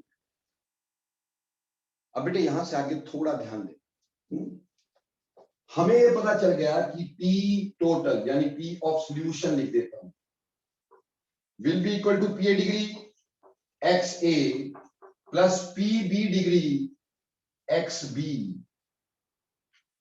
ठीक है जी। अब देखो बेटे, हम ये भी तो जानते थे कि अगर मेरे पास XA प्लस XB का सम ले लें तो वो 1 होता है, मोल फ्रैक्शन का सम 1 होता है। अब ऑब्वियस सी बात है कि हम इस PB की XB की जगह ये पुट कर देते हैं, या XA की जगह ये पुट कर दो, दोनों में से कोई एक, यानी हमें एक चीज के मोल फ्रैक्शन की टर्म में निकालना है। यहाँ दो चीजों का मोल फ्रैक्शन आ रहा है, हमने एक चीज की टर्म में निकालनी है, तो मैंने यहां पे ले लिया कि XA जो होगा वो 1 माइनस XB होगा। समझ में आ रहा है?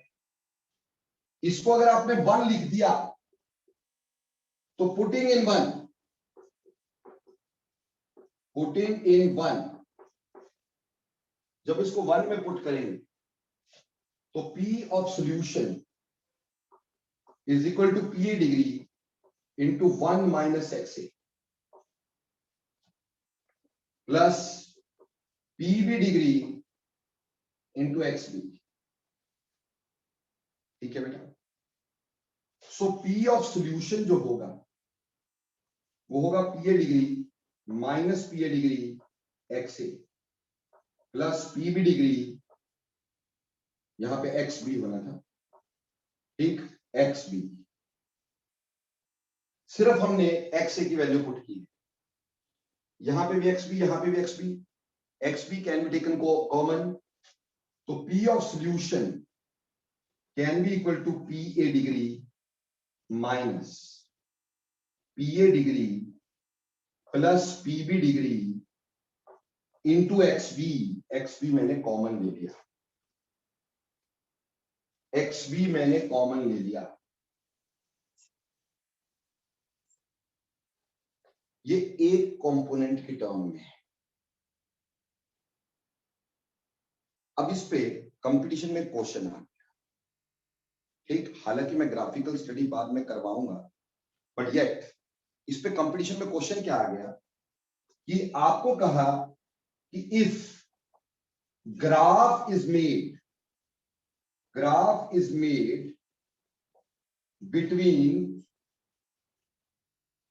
between P total vapor pressure of solution total vapor pressure of solution and mole fraction of solute. Mole fraction of solute. The slope is equal to. The slope is equal to. Slope किसके बराबर होगी? 4 option दिए होंगे obviously. तो हमें यह समझ में आता है कि हमारे पास ये माइनस में आया, ये बाहर माइनस लिया है ना हमने, तो अंदर का साइन चेंज हो जाएगा, अंदर का साइन चेंज हो जाएगा। ये बाहर माइनस लिया है, इसलिए बाहर माइनस लिए तो अंदर का साइन चेंज हो जाएगा। ओके डन, ठीक है जी। अब देखो बेटे, हमें ये बोला कि ग्राफ बनाया between the total vapour pressure of solution and mole fraction of solute, the slope will be equal to. तो बेटा हमें स्ट्रेट लाइन की इक्वेशन पता है, y is equal to c plus mx। तो हमें अच्छे से समझ में आता था कि अगर मैंने ये ग्राफ P ऑफ सॉल्यूशन में बनाया होता, जो कि मैंने y एक्सिस पे ली होती, और xv mole fraction of solute ले लिया, इसके साथ बनाया होता, ठीक। तो ऑब्वियस सी बात थी, हमारे पास स्लोप किसके बराबर आ जाती? एक तो स्लोप आती नेगेटिव स्लोप। कैसी आती? Negative slope. और स्लोप किसके बराबर आती? बेटा स्लोप आती PA degree minus PB degree के बराबर। आप देख रहे हैं m is equal to slope. और जब इसको एक्स्ट्रापोलेट करते मेरे बच्चों, यहां से यहां पहुंचा देते, तो ये आ जाता इंटरसेप्ट, ये होता PA डिग्री। ये क्या होता? PA degree. बोलो क्लियर? ये आगे काम करूंगा मैं इसके ऊपर बहुत ज्यादा, पर पहले बोलो ये क्लियर हो गया कि नहीं हो गया?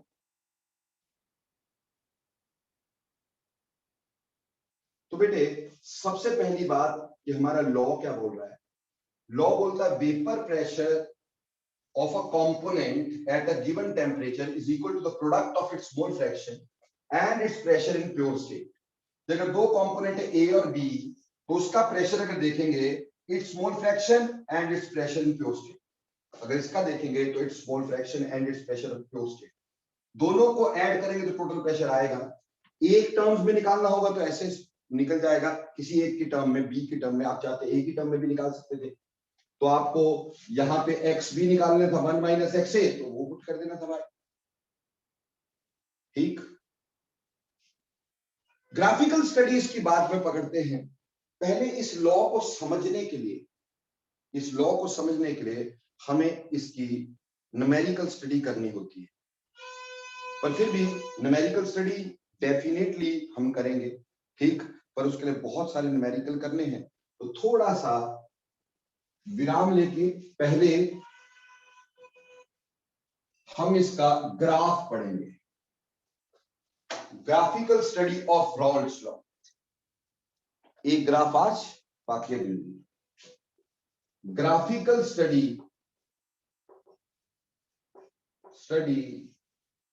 ऑफ रॉल्स लॉ बहुत इंपॉर्टेंट है। Already questions has been asked on this. Raoult's law का जब ग्राफ बनाते हैं तो बेटे हम दोनों साइड से बनाते हैं, ध्यान दे दीजिएगा प्लीज।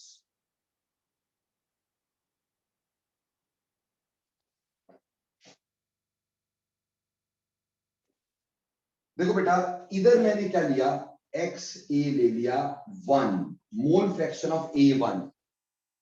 अगर मोल फ्रैक्शन A का 1 हो गया तो मोल फ्रैक्शन ऑफ B कितना होगा बेटा? Yes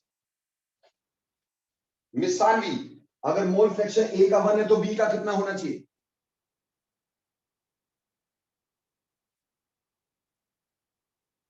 obviously 0। टोटल सम तो 1 होना है, टोटल सम तो 1 होना है, ठीक। इस साइड में B कंपोनेंट को बढ़ा रहा हूं, उसका मोल फ्रैक्शन बढ़ा रहा हूं। मैं अभी यहां ये नहीं कह रहा हूं कि B सॉल्यूट है, B में भी सॉल्वेंट में भी सॉल्यूट, कुछ भी हो सकता है। मैं सिर्फ B कंपोनेंट को बढ़ा रहा हूं। इस साइड B बढ़ रहा है, बढ़ते बढ़ते मान लो यहां आके मैंने बोला कि XB 1 है और यहां पे XA 0 है। यानी इस लाइन पे प्योर ए होगा, इस पॉइंट पे प्योर ए प्रेजेंट होगा, प्योर ए, और इस पॉइंट पे बेटा प्योर बी प्रेजेंट होगा। ठीक, क्लियर? ये जो पॉइंट्स मुझे दिए गए हैं यहां पे प्योर बी।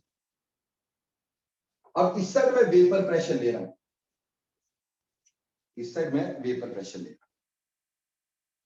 देखो बेटा इस लाइन पे मान लो ये PA डिग्री है, ये क्या है? PA डिग्री है, यानी वेपर प्रेशर ऑफ ए। इस साइड पे मान लेते हैं ये PB डिग्री है, यानी प्योर बी का वेपर प्रेशर। हम ये बोल सकते हैं कि this is vapour pressure of pure A, और इसको बोल सकते हैं this is vapour pressure of pure B. Vapour pressure of pure A and vapour pressure of pure B. ठीक, ये क्लियर हो जाता होगा। अब जैसे इधर को जाएंगे तो मोल फ्रैक्शन ऑफ ए कम होता जाएगा, बी बढ़ता जाएगा। अगर ए का मोल फ्रैक्शन कम हुआ तो उसका प्रेशर कम होना शुरू हो जाएगा, तो इस साइड जाते हो इसका प्रेशर कम होना शुरू हो जाएगा, होगा ना भाई? जैसे अभी देखा था, the graph will be having a negative slope, so ये धीरे धीरे धीरे धीरे कम होता जाएगा, और यहां पे अपने पास ए है ही नहीं तो उसका प्रेशर जीरो, इधर है ही नहीं तो प्रेशर है जीरो। तो ये लाइन लग गई किसके लिए? PA के लिए। ये किसके लिए लग गई? PA के लिए लग गई। अब इसी तरह से अगर मैं इधर देखता हूं, इधर B है, इस साइड जाते हो B कम हो जाएगा, तो V कम होगा तो इस साइड जाते हैं उसका प्रेशर कम होता चला जाएगा, कम होता चला जाएगा, ये ऐसा आ जाएगा। तो ये ग्राफ जो होगा हमारे पास, ये जो ग्राफ हमारे पास होगा लाइक दिस, दिस इज, ये PA के लिए था, ये PB के लिए होगा। ठीक है जी। अब अगर इनकी टॉप्स को मिला देता हूं तो ये PA होगा, वेरी सिंपल, ये PA होगा। तो ये ग्राफ बन गया हमारे पास रॉल्स लॉ का ग्राफ। पहले बोलो यहां तक समझ में आया कि नहीं आया, फिर मैं आगे समझाने की कोशिश करता हूं। पहले बोलो ये समझ में आया? सर वो PA क्यों होगा? PA मतलब हम इसको P ऑफ सोल्यूशन लिखेंगे, not PA, this P of solution. ठीक, टोटल, क्लियर? Yes sir. अब देखो बेटा ध्यान देना, इसके ऊपर क्वेश्चन किस तरह के आए हैं, कैसे सॉल्व करने हैं। हमने ये मोल फ्रैक्शन ले लिया,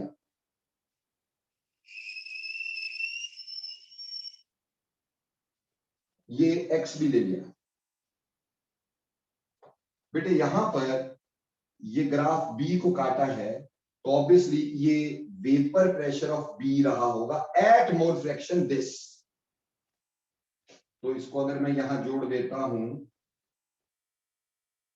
तो ये हमारे पास आ गया वेपर प्रेशर ऑफ B, इतनी वैल्यू आ गई vapour pressure of B। A को ये यहां काट रहा है, तो ये वेपर प्रेशर ऑफ A होता होगा एट दिस पर्टिकुलर, ये वेपर प्रेशर ऑफ A होता होगा, जैसे ये वेपर प्रेशर ऑफ B है, ये वेपर प्रेशर ऑफ A होता होगा। और ये ग्राफ यहां पे टोटल के लिए काट रहा है, जिस मर्जी साइड को मिला लो, ये टोटल वेपर प्रेशर होता होगा at this mole fraction, isn't it? इसको नाम दे देते हैं, ये A हो गया, ये B हो गया, ये C हो गया, ये D हो गया। हमें ये पता चल गया कि अगर मैं P टोटल निकालूंगा तो उसकी वैल्यू A से लेके D तक, यानी AD हो गई। अगर मैं PA निकालूंगा तो PA किसके बराबर होगा? यहां से लेके यहां तक, है ना भाई, यानी AC। और अगर मैं PB निकालूंगा तो वो बोलो किसके बराबर होगा? AB के बराबर। यहां तक क्लियर है ना? कोई दिक्कत भाई, यहां तक क्लियर हुआ कि नहीं? जल्दी लिखो यार। अब according to Raoult's law, according to Raoult's law हमें पता था P total must be equal to PA plus PB। P total must be equal to PA plus PB। अब P टोटल किसके बराबर है? AD। PA किसके बराबर है? AC प्लस PB किसके बराबर है? AB। तो पहली बात तो ये हो गई हमें। The first main thing is AD is equal to AC plus AB। ये पहली बात हो गई। अब मान लो अगर मैं तुम्हें ये कह दूं कि भैया मुझे ये बता दो कि PA माइनस PB किसके बराबर होगा। मान लो अगर मैं ये पूछ लूं कि PA माइनस PB किसके बराबर होगा। बेटे PA था AC माइनस PB क्या था? PB था AB। AC माइनस AB, ये PA माइनस क्या था? PB। अब अगर मैं बोलूं कि आप ऐसा करो, P टोटल जो है आपने यहां तक देख लिया, अगर मैं ये कहूं कि दिस प्लस दिस ये मिला के इसके बराबर है, ये पता चल रहा है कि AC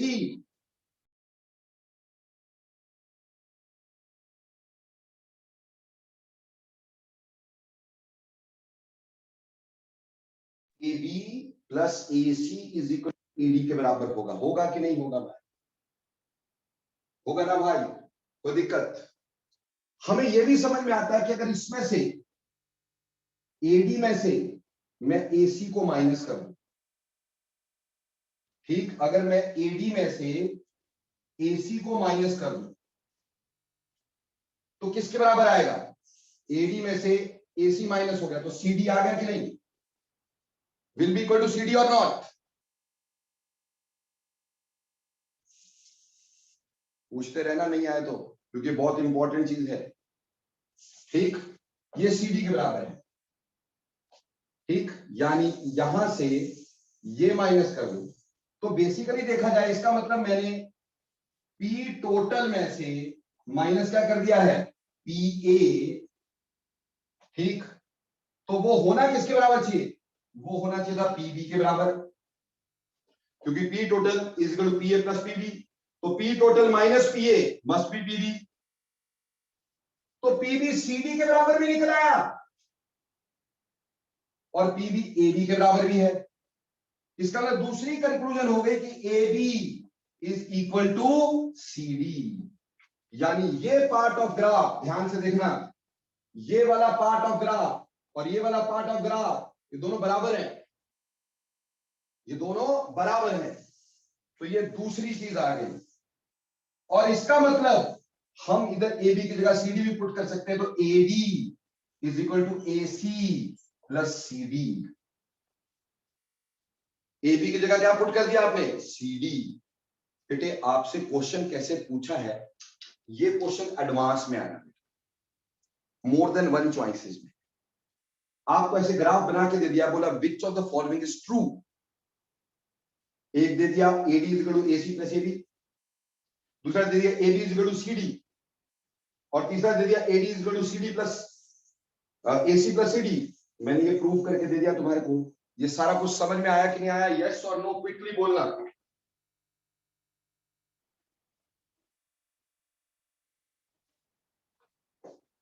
जिसको नहीं समझ में आया दोबारा पूछ सकता है यहाँ से। सर एक बारी बताओगे कि AD is equal to AC plus AB कैसे आया?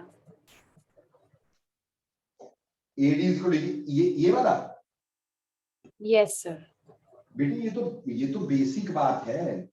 हमने यहाँ पे क्या बोला कि P टोटल AD है, तो P टोटल AD है। PA क्या था? AC की वैल्यू, तो PA AC है। और PB क्या था मेरे पास? PB था AB, तो बेटा ये देखो PB is equal to AB, तो बेटा PB की जगह AB लिखा मैंने। Clear? Okay sir, but if we compare the diagram तो फिर तो यही वाली इक्वेशन बन रही है, AD is equal to AC plus CD. ये भी बन रही है, ये भी बन रही है, दोनों ही बन रही है, दोनों ही, क्योंकि ये दोनों तो बराबर हो गए ना। दिस हैज बीन प्रूव कि PB जो है वो AB के बराबर भी होती है, CD के बराबर भी होती है, यानी ये part of the graph and ये part of the graph is same. Clear? Yes sir. तो ये तीन चीजें, तीन कंक्लूजन है। पहली कंक्लूजन, ये पूरी लेंथ इस लेंथ और इस लेंथ का सम है एक बार, या फिर इस लेंथ और इस लेंथ का सम है, ये दोनों बराबर हैं। ये तीन कंक्लूजन है सारी इसकी। बोलो बेटा, अच्छे से समझ में आया ग्राफ कि नहीं आया?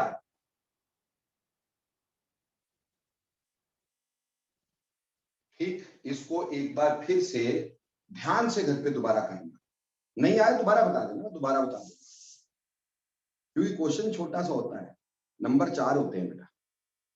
ठीक, चलिए एनी हाउ बाकी की कथा करेंगे नेक्स्ट टाइम।